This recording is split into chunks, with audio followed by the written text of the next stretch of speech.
Okay, so we are here having this conversation in the Prather household, giving out dating advice. Now, I've been trying to have this conversation with my sons, and I realized that because I'm a woman, maybe they need to be having this conversation with their dad. So here we are, Saturday morning. Daddy is giving our two boys dating advice, which mommy doesn't quite agree with. And so, what is your advice, honey? Well, my advice was, first of all, if you love a young lady, absolutely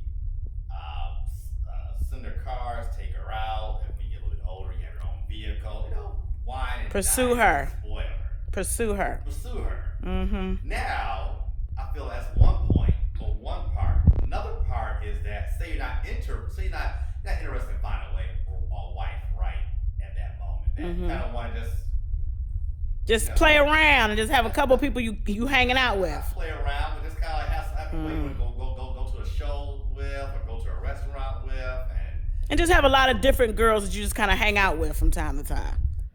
friends.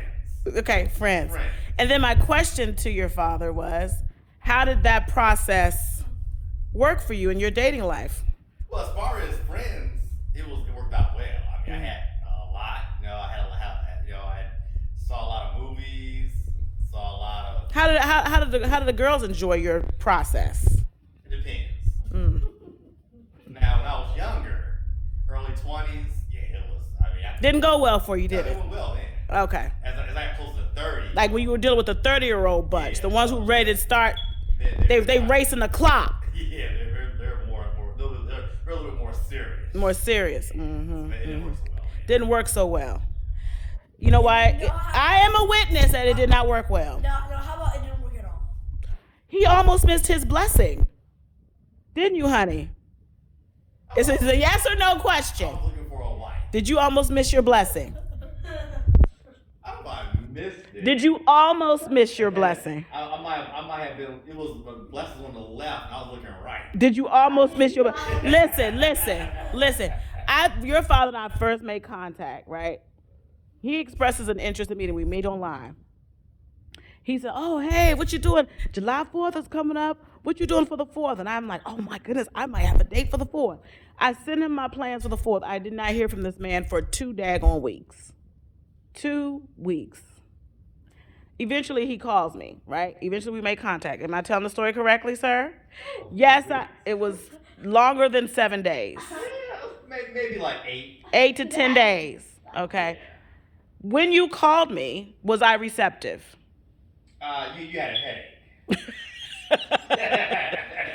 Because this dude was like, "Oh, I'm sorry, I've met so many different people online. I've been trying to work through all these different matches." That was his response to me. He was enjoying the exploration of the very many women that he could have exposure to. And so therefore, what was my response to you when you called me, darling? Yeah, you were. You had a headache. You weren't very warm. The warm Anika that I knew was gone. Yeah, he almost missed his blessing. So, how do we give advice to these dudes where they don't almost miss their blessing, but yet enjoy dating life? What's the way to do it? How about Hey, you T. both give us your perspectives on doing it, and then Mine is very imbalanced because I dated so much, and every guy I dated was usually dating somebody else, and my heart consistently was broken. In my case, even though I received the blessing, I know a heart was broken as well. Am I right? Mm-hmm. And is it possible to date without breaking hearts? Maybe it's not possible. I think it's possible. I don't know. Daddy chose me while he was chit-chatting with somebody else, and she felt that, I feel. So, but I have been on the end of that. I've been the one not chosen plenty of times before I met your dad, and that was very heartbreaking. So I think I'm a little biased. I don't want anyone to feel that. So my thinking is, guys, choose one and focus. But maybe that's not balanced. Sounds like, though, your advice is when you come across a nice girl, lock down, and marry her, and don't look about anybody else. I'll say not marry her, but focus, date her, and rule her out before you move on. I would not have met you if I did that. Okay. So maybe my thinking is a little bit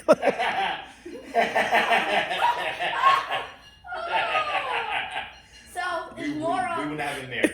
It's more of be open, and it's more of be open and focus. But if focus too much, you'll miss your blessing. You might miss your blessing. You gotta really do it with a lot of prayer.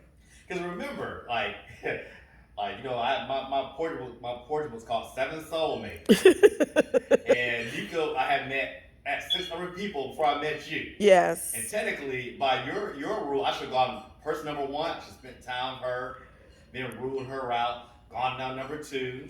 You're number 7. not in terms of priority, but just in terms of how the timeline works. Yeah, you're the last person there to eHarmony. Mm-hmm. And so according to your philosophy, I should work through all 6 people before I get to you. This is so deep. But this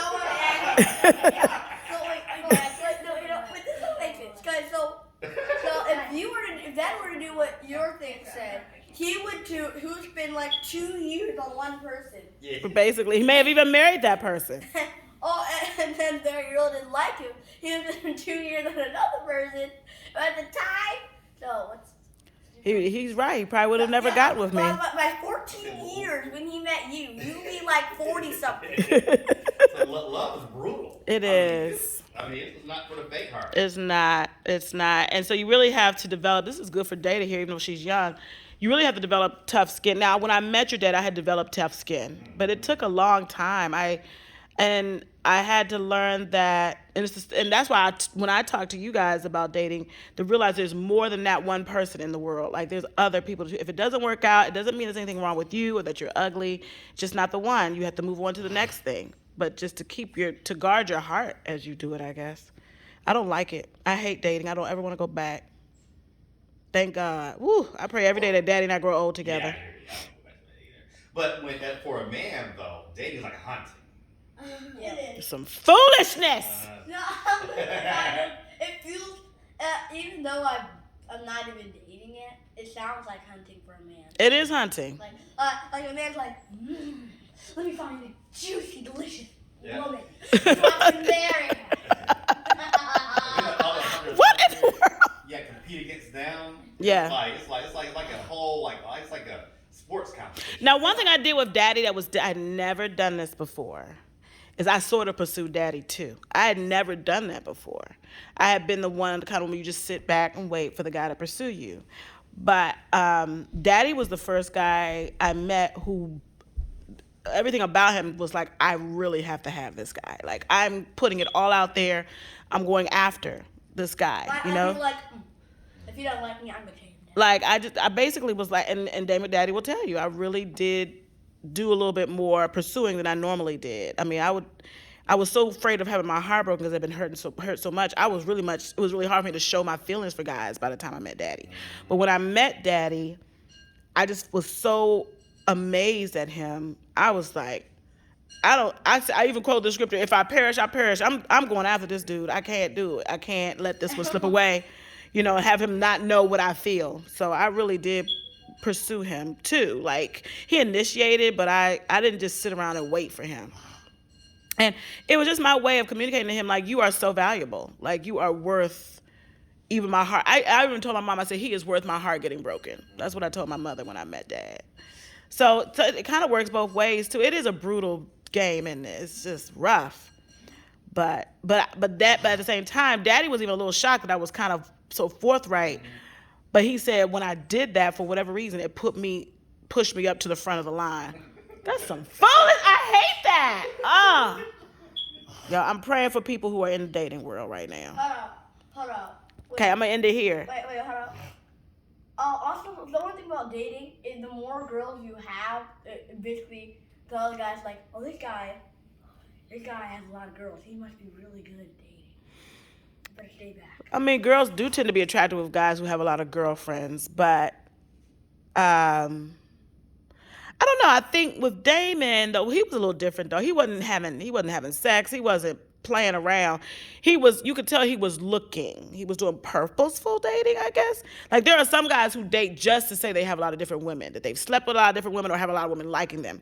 Now, I will say I didn't feel like Daddy was doing that. And it's kind of hard to tell, but you have to really analyze, is a guy being a player or is he really looking for the one?